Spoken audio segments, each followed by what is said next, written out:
নমস্কার, আমি অ্যাস্ট্রো আচার্য সুস্মিতা শাস্ত্রী আবার হাজির হলাম। আশা করছি আপনারা ভালো আছেন, সুস্থ আছেন। আমার ভিডিওগুলো দেখার জন্য আপনাদের ধন্যবাদ। আমার সাথে যদি যোগাযোগ করতে চান, আমার ফোন নম্বর হচ্ছে 9123841700। আজকে আমি আলোচনা করব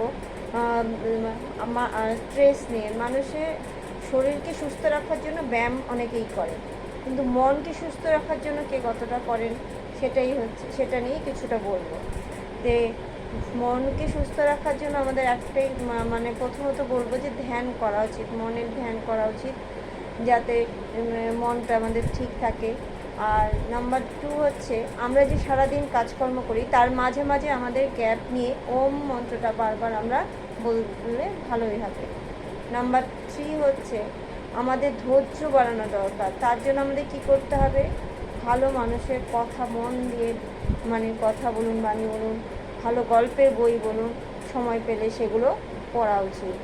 নাম্বার 4 বলবো যে অপ্রয়োজনীয় কথা না শুনে মানুষের প্রয়োজনীয় কথা শুনুন এবং ভালো মানুষের সাহচর্যে থাকুন, তবে তাদের কাছ থেকে ভালো কিছু জানতে পারবেন। নাম্বার 5 বলবো যে আপনারা পরের দিন কি কাজ করবেন সেটার আগের দিন রাতে ঘুমোতে যাবার আগে লিখে রাখুন, তাহলে আপনাদের পরের দিনে কোনো অসুবিধা হবে না এবং স্ট্রেসও আসবে না।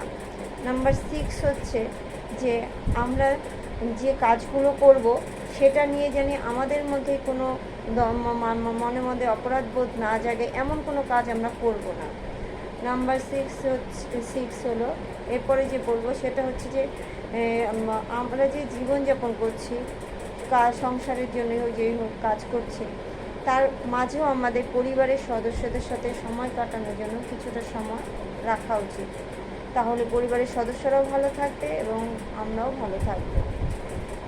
আর সবসময় পজিটিভ চিন্তা ভাবনা করবেন, নেগেটিভ না।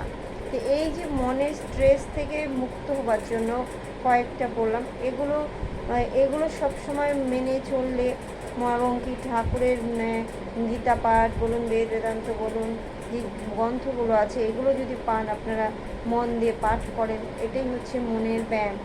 এবং ঠাকুরের নাম জপ ধ্যান করা, এটাই মনের ব্যায়াম। এই মনের ব্যায়ামগুলো ঠিকঠাক মতো করতে পারলে আমাদের যে স্ট্রেসগুলো হয় সেগুলো থেকে আমরা অনেকটাই মুক্তি পেতে পারি।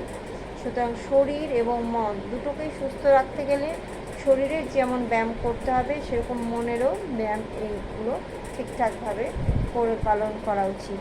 তাই আমাদের ভবিষ্যৎ অতীতে কি হয়ে গেছে সেটা ভেবে অযথা সময় নষ্ট না করে, ভবিষ্যতে কি হবে সেগুলো না ভেবে অত স্ট্রেস নেওয়ার দরকার নেই। বর্তমানে আমরা কেমন থাকবো এবং কীভাবে চললে আমরা ভালো থাকবো সেটা নিয়েই শুধু ভাবলে হবে। অত ভেবে শরীরের উপর না করাই ভালো। সুতরাং এই যে কয়েকটা নিয়ম বলবো না ঠিকঠাক মতো, এই যে কয়েকটা ব্যাপার বললাম, এগুলো আপনারা মেনে চলুন, দেখবেন আপনাদের অনেকটাই স্ট্রেস থেকে আপনারা দূরে থাকবেন। নমস্কার, আসছি, দেখে বসুন।